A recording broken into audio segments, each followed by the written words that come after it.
Hello friends, welcome back to my YouTube channel Siddiqui's classes. मेरा नाम हामिद सिद्दीकी है और आज हम लोग बिहार बोर्ड क्लास 10 के इंग्लिश सब्जेक्ट पैनोरमा पार्ट 2 का chapter number 6 once upon a time पढ़ने वाले हैं, जिसे टोनी मॉरिसन ने लिखा है। फ्रेंड्स, आइए सबसे पहले हम लोग टोनी मॉरिसन के बारे में जानते हैं, जो कि हमारे चैप्टर में है। Toni Morrison was the 8th woman and the first black woman to receive the Nobel Prize 1993 in literature. Toni Morrison साहित्य में नोबेल पुरस्कार पाने वाली 8वीं महिला और पहली अश्वेत महिला थी, जो कि उन्हें 1993 में मिला था। फ्रेंड्स, टोनी मॉरिसन को अश्वेत महिला इसलिए कहा गया है कि वो अश्वेत अमेरिकन थी। She also won the Pulitzer Prize for fiction. उन्होंने कथा साहित्य के लिए पुलित्जर पुरस्कार भी जीता। Her 7th and most recent novel Paradise was published early in 1998। उनका 7वां और सबसे हाल ही का उपन्यास पैराडाइज 1998 की शुरुआत में प्रकाशित किया गया। Her speech once upon a time wonderfully exhibits how the proper uses of language could bring about change and big revolution in the world and more so the immediate surrounding। उनका भाषण once upon a time आश्चर्यजनक रूप से प्रदर्शित करता है कि कैसे भाषा का उचित उपयोग दुनिया में परिवर्तन और बड़ी क्रांति ला सकता है, और तत्काल परिवेश में भी। This speech makes the point that language should be living and vibrant. यह भाषण इस बात को स्पष्ट करता है कि भाषा जानदार और जीवंत होनी चाहिए। Narratives have not only been interesting but also one of the principal ways of absorption of knowledge। कथाएं न केवल मनोरंजक रही हैं, बल्कि ज्ञान के अवशोषण के प्रमुख तरीकों में से एक भी है। There are anecdotes which bring out the theme through the most simple form of expression and language। ऐसी छोटी छोटी मनोरंजक कहानियां हैं जो अभिव्यक्ति और भाषा के सबसे सरल रूप के माध्यम से विषय को सामने लाते हैं। The given speech is a fine example of this। दिया गया भाषण इसका एक अच्छा उदाहरण है। फ्रेंड्स, आइए अब शब्दों की तरफ चलते हैं। लिटरेचर का मतलब साहित्य यानी विचारों को शब्दों के माध्यम से खूबसूरती से व्यक्त करने का तरीका। फिक्शन का मतलब कथा साहित्य या काल्पनिक कहानी। नोवेल का मतलब उपन्यास यानी मनगढ़ंत कहानी। पब्लिश्ड का मतलब प्रकाशित किया गया। स्पीच का मतलब भाषण। वंडरफुली का मतलब आश्चर्यजनक रूप से। एग्जिबिट का मतलब प्रदर्शित करना। यूजेस का मतलब उपयोग। लैंग्वेज का मतलब भाषा। चेंज का मतलब परिवर्तन या बदलाव। रिवॉल्यूशन का मतलब क्रांति। इमीडिएट सराउंडिंग का मतलब तत्काल परिवेश यानी आसपास का नजदीकी परिवेश। लिविंग का मतलब जानदार।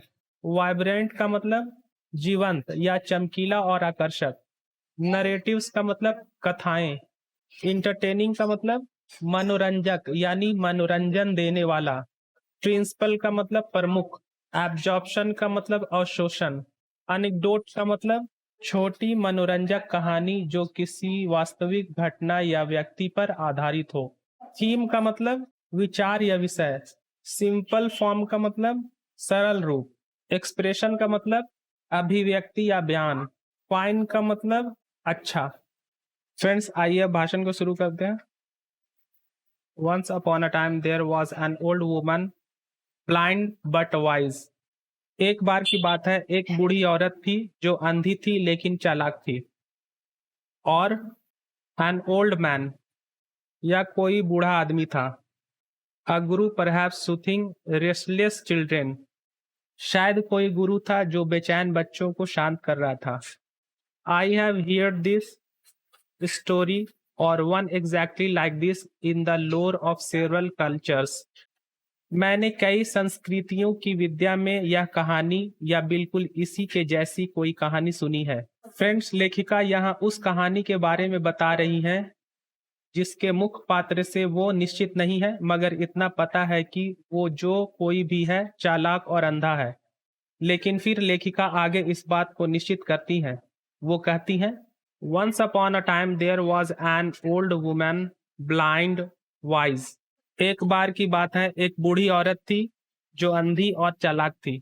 In the version I know, the woman is the daughter of slaves, black, American, and lives alone in a small house outside of town। इस संस्करण में मुझे पता है कि वह औरत अश्वेत अमेरिकी गुलामों की बेटी है और शहर से बाहर एक छोटे से घर में अकेली रहती है। Her reputation for wisdom is without fear and without question. बुद्धिमानी के लिए उनकी प्रतिष्ठा बिना किसी सहकर्मी के और बिना प्रश्न के है। Among her people she is both the law and is transgression. अपने लोगों के बीच वह कानून और उसका उल्लंघन दोनों है। मतलब वही कानून बनाती है और उसका उल्लंघन भी वो खुद करती है। The honour she is paid and the awe in which she is held reach beyond her neighborhood to places far away, to the city where the intelligence of rural prophets is the source of much amusement। जो सम्मान उन्हें दिया जाता है और जिस विस्मय में उन्हें रखा जाता है, यह बात उनके पड़ोस से परे दूर दराज के इलाकों तक पहुंच जाता है, उस शहर तक पहुंच जाता है जहां ग्रामीण पैगंबरों की बुद्धिमत्ता बहुत ज्यादा मनोरंजन का स्रोत है। फ्रेंड्स, आइए अब शब्दों की तरफ चलते हैं। ब्लाइंड का मतलब अंधा, वाइज का मतलब बुद्धिमान, परहैप्स का मतलब शायद, सूथ का मतलब शांत करना, एग्जैक्टली का मतलब ठीक या ठीक से, लोर का मतलब विद्या या शिक्षा, कल्चर का मतलब संस्कृति, वर्जन का मतलब संस्करण या विवरण, स्लेव का मतलब गुलाम, अलोन का मतलब अकेला, आउटसाइड का मतलब बाहर, रेपुटेशन का मतलब प्रतिष्ठा या इज्जत, विजडम का मतलब बुद्धिमानी या अक्लमंदी, पीर का मतलब सहकर्मी या साथी, अमंग का मतलब के बीच, लॉ का मतलब कानून, ट्रांसग्रेशन का मतलब कानून का उल्लंघन, ऑ का मतलब विस्मय, रोब या धाक, बियॉन्ड का मतलब परे, से दूर या से बाहर, नेबरहुड का मतलब पड़ोस, इंटेलिजेंस का मतलब बुद्धिमत्ता या अक्लमंदी, प्रॉफिट का मतलब पैगंबर, एम्यूजमेंट का मतलब मनोरंजन। One day the woman is visited by some young people who seem bent on disproving her clairvoyance and showing her up for the fraud they believe she is। एक दिन कुछ युवा उस औरत से मिलने आते हैं। ऐसा लगता है कि वे लोग उनकी भविष्य देखने की शक्ति को झूठा साबित करने तथा उन्हें धोखेबाज बताने पर तुले हुए हैं।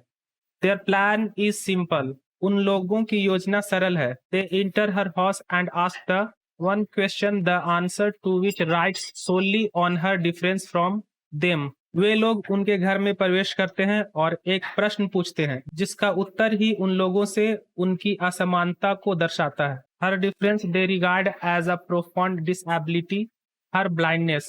एक ऐसी असमानता जिसे वे लोग गहन विकलांगता के रूप में मानते हैं, वो है उनका अंधापन। They stand before her and one of them says। वे लोग उनके सामने खड़े होते हैं और उनमें से कोई एक कहता है, old woman I hold in my hand a bird. बूढ़ी औरत, मैं अपने हाथ में एक चिड़िया पकड़े हुआ हूँ।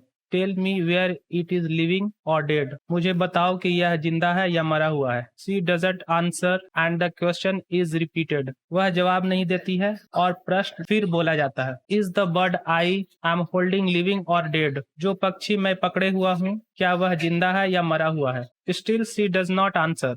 वह फिर भी जवाब नहीं देती है। She is blind and can not see her visitors. वह अंधी है और अपने आगंतुकों को नहीं देख सकती है। Let alone what is in their hand. उन लोगों के हाथों में क्या है उसे तो छोड़ ही दो। She does not know their colour, gender और होमलैंड।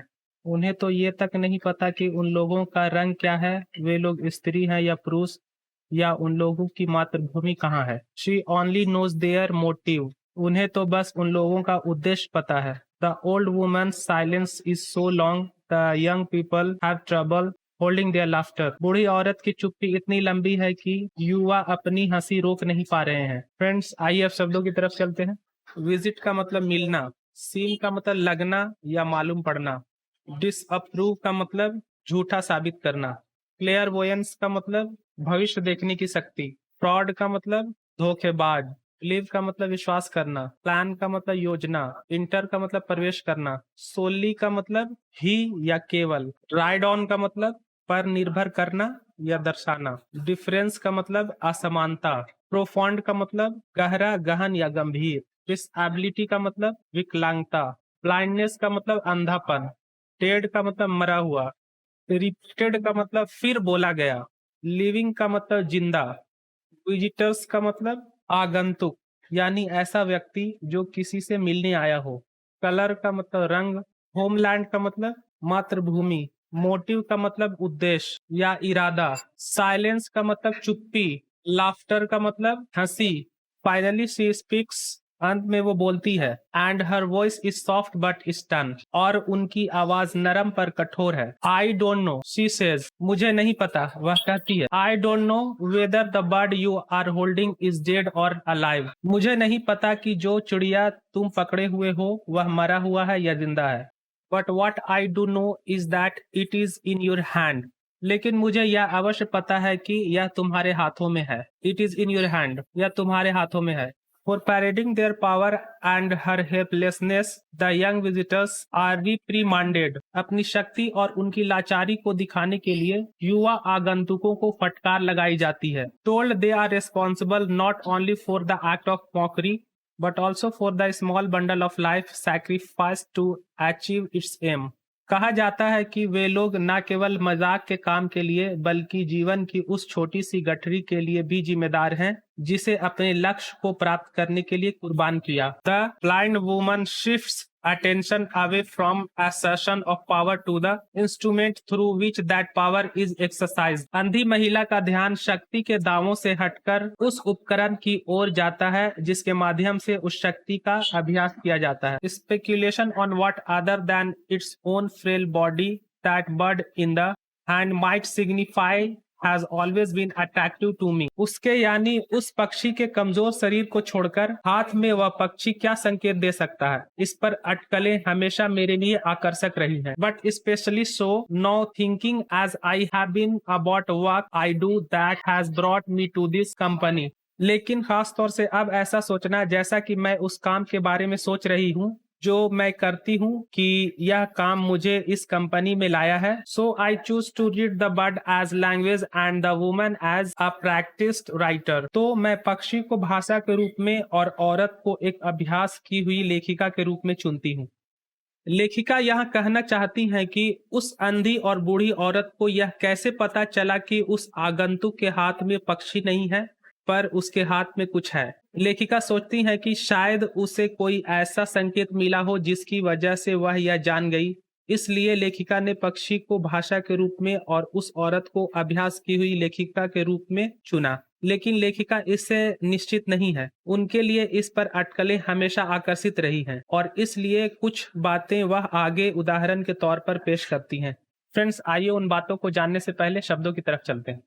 सॉफ्ट का मतलब नरम, स्टन का मतलब कठोर, होल्डिंग का मतलब पकड़े हुआ, अलाइव का मतलब जिंदा, पैरेड का मतलब दिखाना, पावर का मतलब शक्ति, हेल्पलेसनेस का मतलब लाचारी, रिप्रीमांड का मतलब डांट फटकार लगाना, रिस्पॉन्सिबल का मतलब जिम्मेदार, मॉकरी का मतलब मजाक, बंडल का मतलब गठरी, सैक्रिफाइस्ड का मतलब कुर्बान किया, एम का मतलब लक्ष्य, अटेंशन का मतलब ध्यान, एसर्शन का मतलब दावा, इंस्ट्रूमेंट का मतलब उपकरण, एक्सरसाइज्ड का मतलब अभ्यास किया गया, स्पेक्यूलेशन का मतलब अटकलें, अनुमान या दुविधा, फ्रेल का मतलब कमजोर, सिग्निफाई का मतलब संकेत देना, ऑलवेज का मतलब हमेशा, अट्रैक्टिव का मतलब आकर्षक, स्पेशली का मतलब खास तौर से, वक का मतलब काम, सो का मतलब तो, चूज का मतलब चुनना, प्रैक्टिस्ड राइटर का मतलब अभ्यास की हुई लेखिका।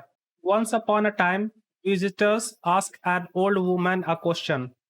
एक बार की बात है, आगंतुकों ने एक बूढ़ी महिला से प्रश्न पूछा। Who are they, these children? ये लोग कौन हैं? ये सारे बच्चे? What did they make of that encounter? उन लोगों के उस मुकाबले का क्या हुआ? What did they hear in those final words? The bird is in your hands. उन लोगों ने उस अंतिम शब्दों में क्या सुना कि पक्षी तुम्हारे हाथों में है? A sentence that gestures towards possibility or one that drops a latch. ऐसा वाक्य संभावना की तरफ इशारा करता है या ऐसा वाक्य अनुमान लगाता है।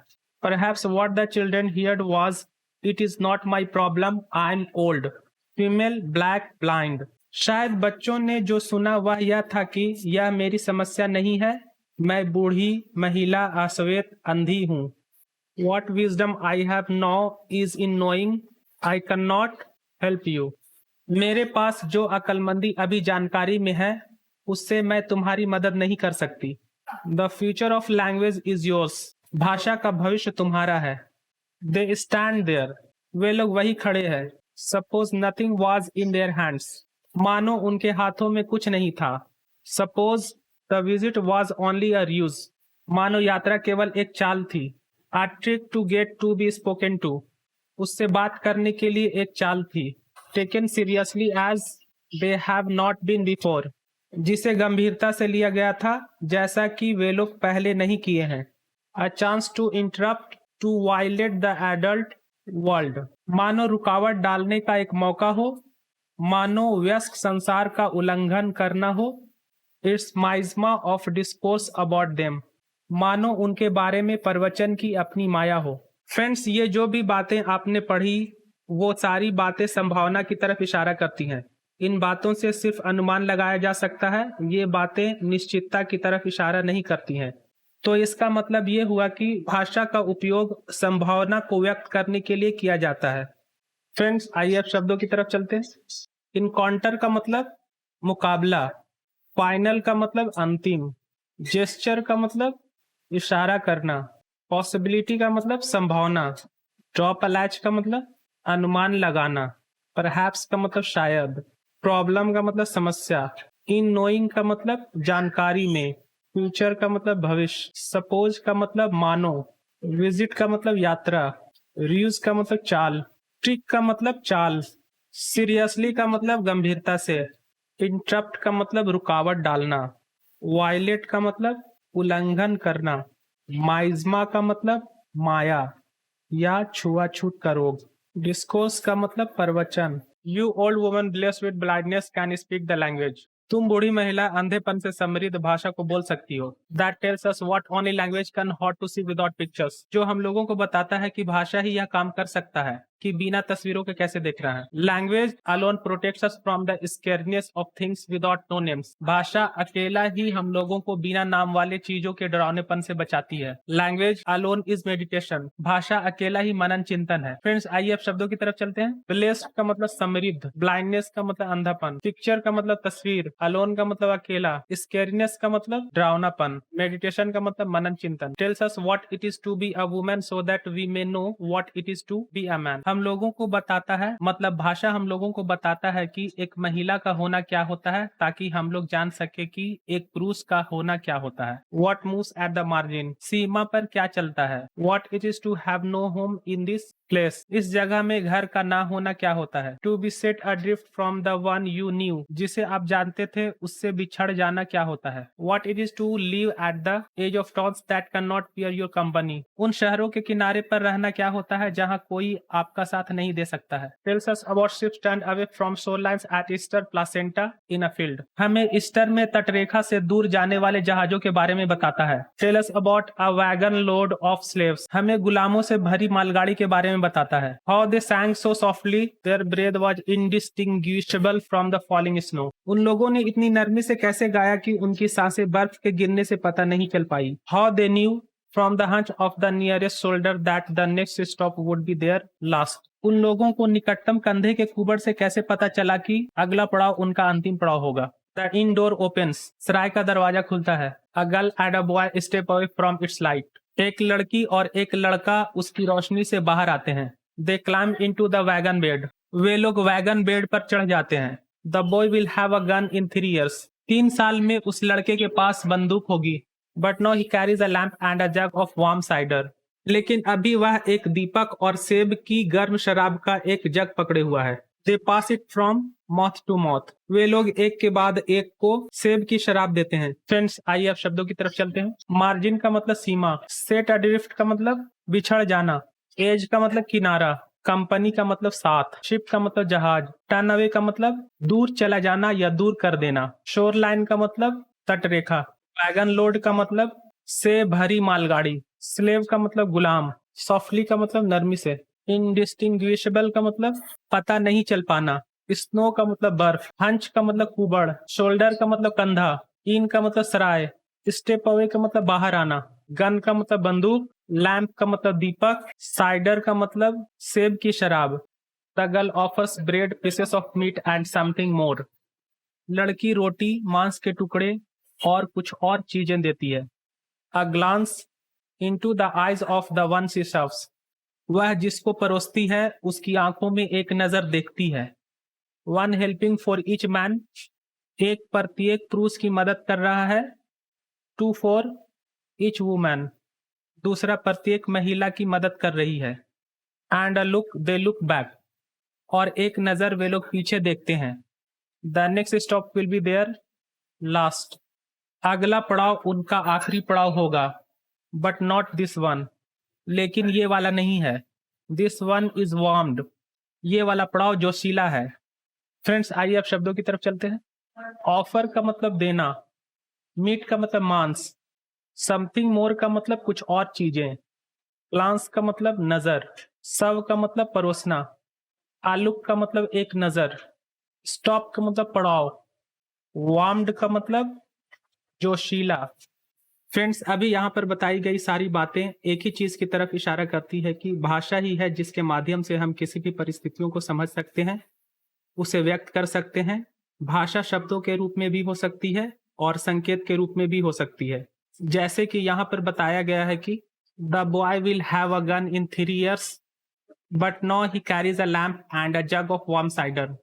यानी 3 साल में उस लड़के के पास बंदूक होगी, लेकिन अभी वह एक दीपक और सेब की गर्म शराब का एक जग पकड़े हुआ है। इस वाक्य से पता चलता है कि लड़के के हाव भाव ने यह संकेत दिया कि 3 साल में उस लड़के के पास बंदूक होगी। अर्थात सांकेतिक भाषा ने लड़के के हाव भाव को समझने में मदद की।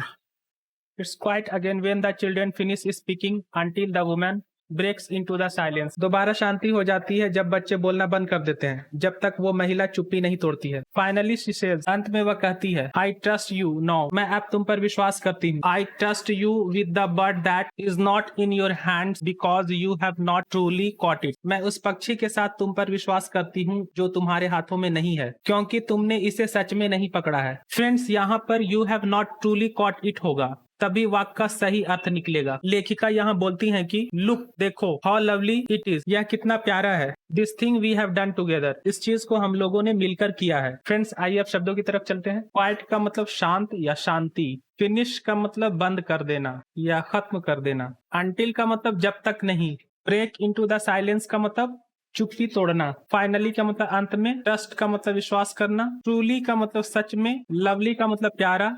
टुगेदर का मतलब एक साथ या मिलकर। ओके फ्रेंड्स, मिलते हैं अब अगली वीडियो में। Best of luck.